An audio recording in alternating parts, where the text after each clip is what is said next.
Why won't this thing do what I want it to do? Ah! I'm Matt Williams, Mr. MPW. Join us as we take to the skies in various flight simulators using different plugins, different technology, different things to learn how to fly safely and efficiently. Hey everyone, so you join us today in the Cirrus Vision Jet with the G1000 cockpit. Now this is a hopefully answer to a question which has come in from one of the subscribers, username Noggin.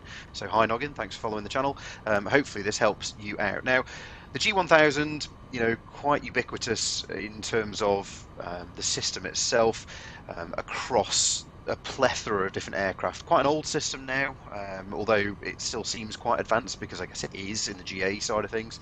But yeah, it's quite interesting. There's a few nuances to the G1000 though, which are really worth knowing. And the question that's come in was a really good one, a really interesting one.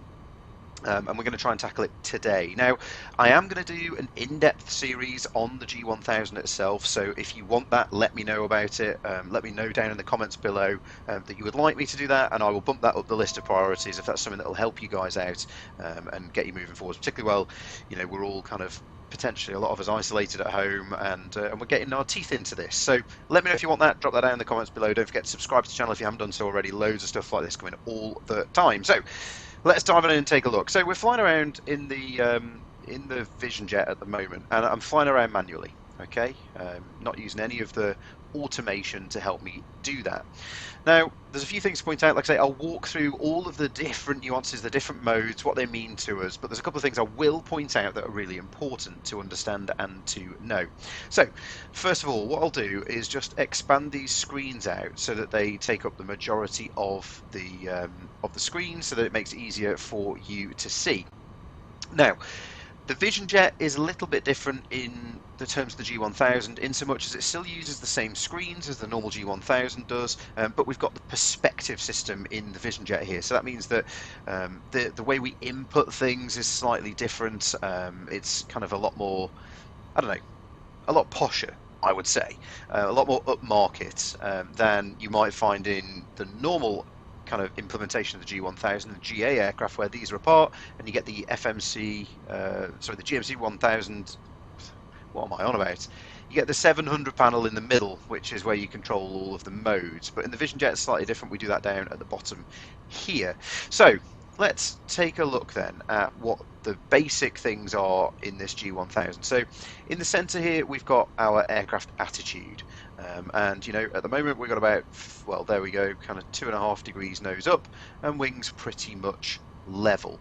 If we put that nose on the horizon, that's going to get us to about 0 degrees. There we go, and wings on the horizon. Okay, conversely, if I want to do 10 degrees nose up, we put the head of the arrow here onto 10 degrees nose up, and that is where we sit.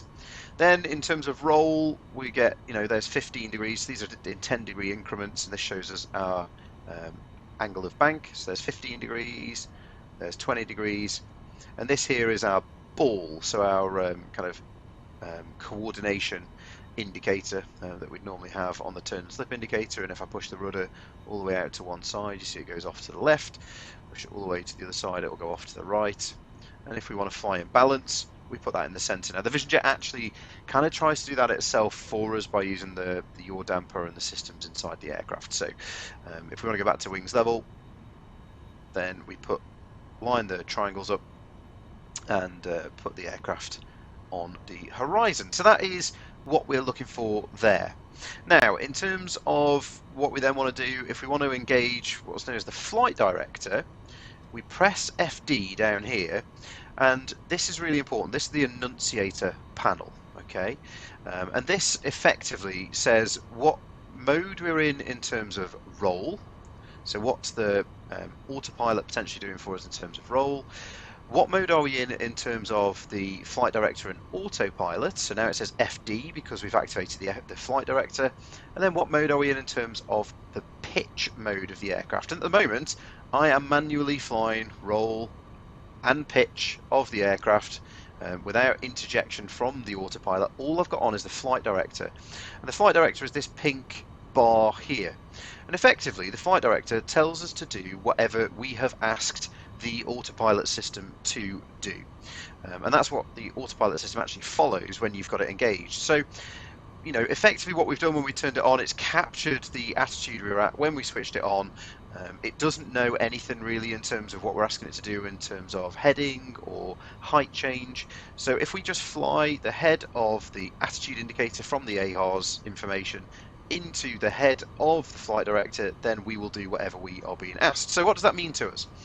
So if I pop the aircraft into heading mode with just the flight director engaged, the aircraft isn't going to do anything. I haven't told the autopilot to take control yet. What I have told it to do is give me a flight director steer to the heading bug, and we can change that heading bug. Down on the perspective panel is where I would normally do it in the Vision Jet. So if I turn that heading bug over to the other side, what you'll see is the flight director go to the other side, and if we then follow that flight director, it will take us to that heading. And I'm manually flying the aircraft now, trying to match the flight director, and as we get to that heading, you'll see that the flight director bar rolls out, and we need to match that, and there we are, rolled out on that heading. So that's where we're at. Okay, that's all that flight director is doing for us, and that's why this annunciator panel is really important, because a lot of people think they've engaged the autopilot, and actually they haven't. All they've done is pressed FD and put the flight director bar in. You see I'm flying manually now away from the flight director heading bug, which I've asked it. So it's saying move this way, fly this way, roll this way. That's what I want you to do.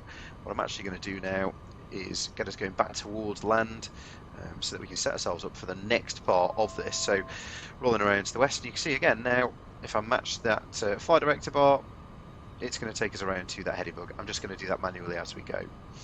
So on to the question that came in from Noggin, and like I say, I will dive into that in a lot more detail in the G1000 series. If you want it, let me know down below and we will get that shot for you. So heading back towards land then. Right, let's take a look at engaging the autopilot. So I'm now going to press the AP button, and a few things happen when we press that AP button. We see that the mode in the annunciator panel has changed to AP, and whenever we press anything, we need to go through a few steps really. This is the kind of standard procedure that we go through in a glass cockpit. So we'd check what modes we've got in already. We had FD in before. We'd work out what mode we want to go into, so we want AP. We'd press the AP button, and then we would check the annunciator panel to make sure it's done what we want it to do and the aircraft is flying how we want it to fly. So in this case, we wanted it to be an AP and heading mode. We've put it in, put the AP in, and now it says heading, AP, and it is holding the bug. It's doing what we expected it to do. Now, if I move this heading bug, because the autopilot is engaged and we've got it in heading mode and autopilot mode, it is going to move the flight director. It's going to move then the aircraft attitude to follow the flight director, and it's now going to capture that heading bug. Okay, so fairly straightforward. That is where we are at. And the thing that Noggin was struggling with, I think, was, you know, that's no problem. We can put it in autopilot, we put it in heading mode, and it will follow everything that we ask it to do. The thing that Noggin was struggling with was then telling it to fly to a waypoint. Okay, so now we're in heading mode. The aircraft's going to follow the heading bug. Now the G1000, if we want to go to our nearest airport, for example, we'll click nearest. In this case, it's San Luis, KSPB, is the nearest main airport that we've got with a tower. So let's say we want to go to there, and actually San Luis is up a bit on here. There we go, KSPB. So we're actually very close to L52, but it's a non-towered airfield.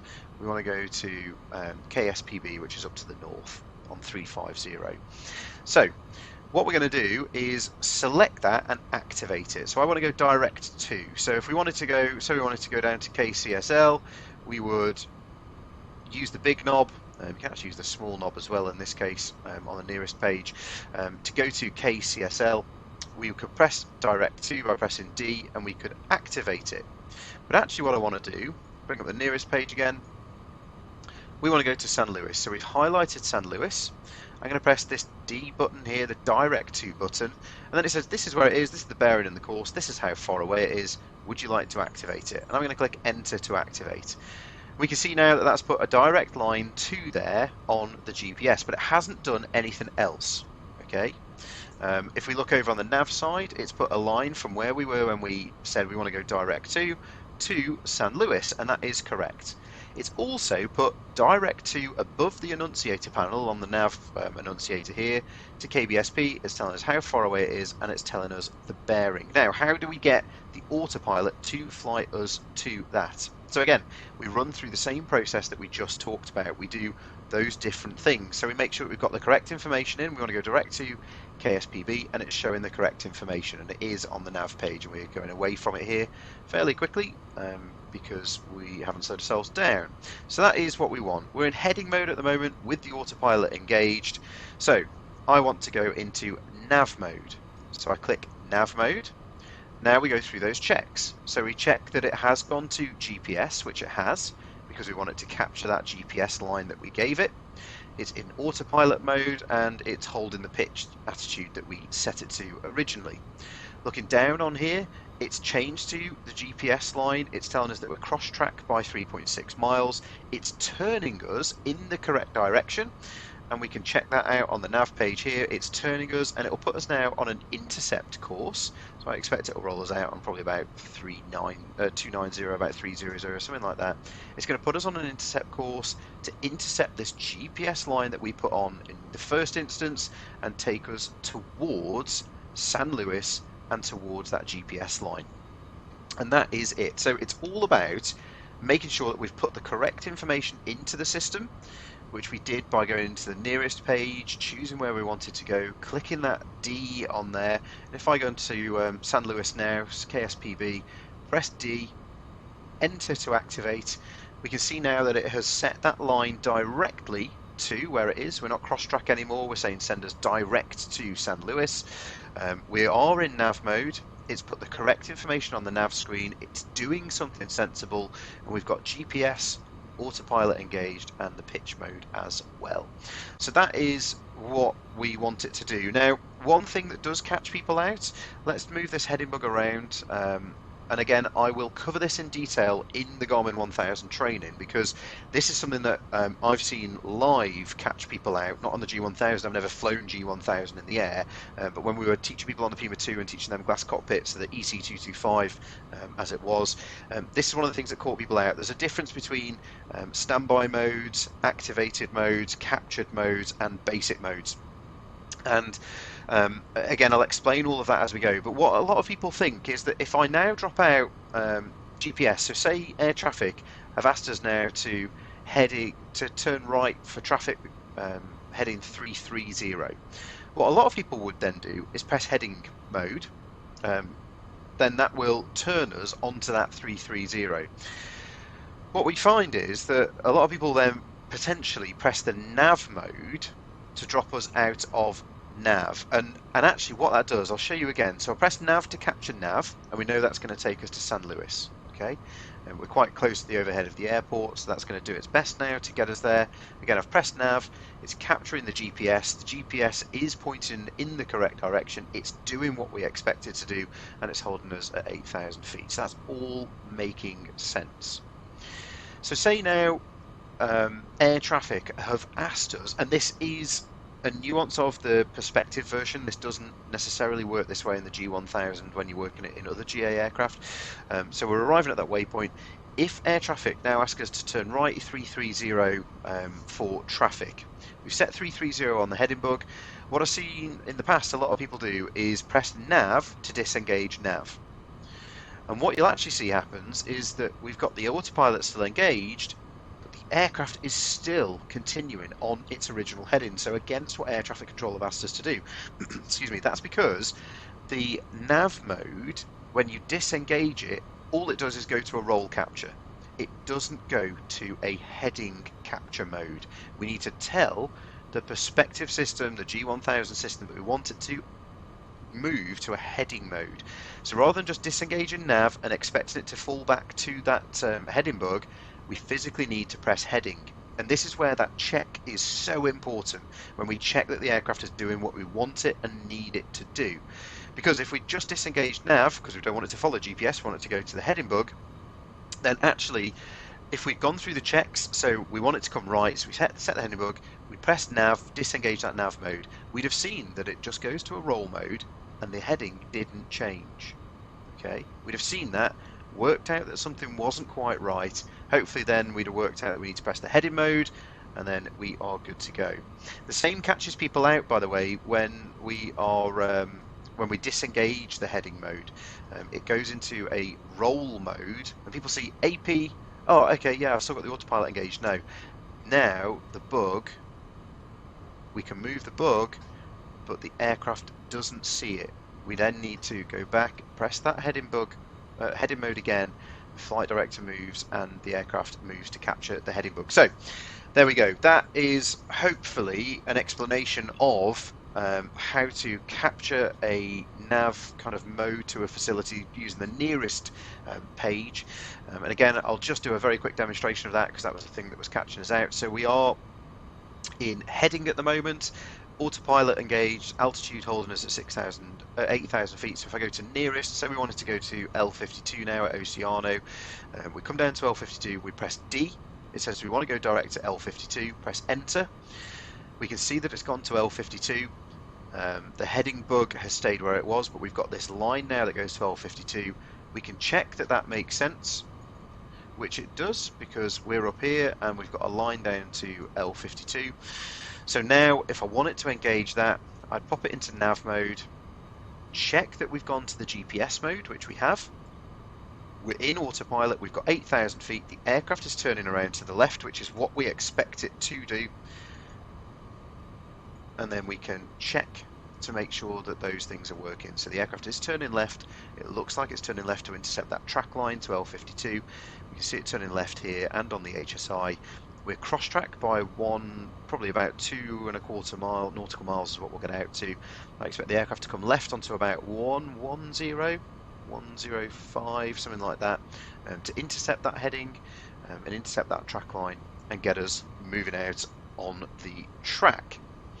So guys, I hope that helps out. If you've got any questions, please send them in. Drop them down in the comments below. Send them in via email, matt, M-A-T-T with 2 T's, at mrmpw.com. More than happy to dive in, take a look, help out as best I can. Like I say, hopefully this one helps noggin out. And any more questions, drop those down below. Don't forget to follow us on the socials. We are going live on Twitch a couple of times a week at the moment. That's twitch.tv/MrMPW. Follow us on Twitter, Instagram, all the usual places. You can catch us, come join us on Pilot Edge as well. Again, we'll announce when we're going live doing that on the social channels, so make sure you stay up to date on there. Don't forget, you know what to do. Give the video a like if you did, give it a thumbs down twice if you didn't, watch what happens, and make sure you subscribe to the channel if you haven't, spread the word. I've been Matt Williams, fly safe and blue skies.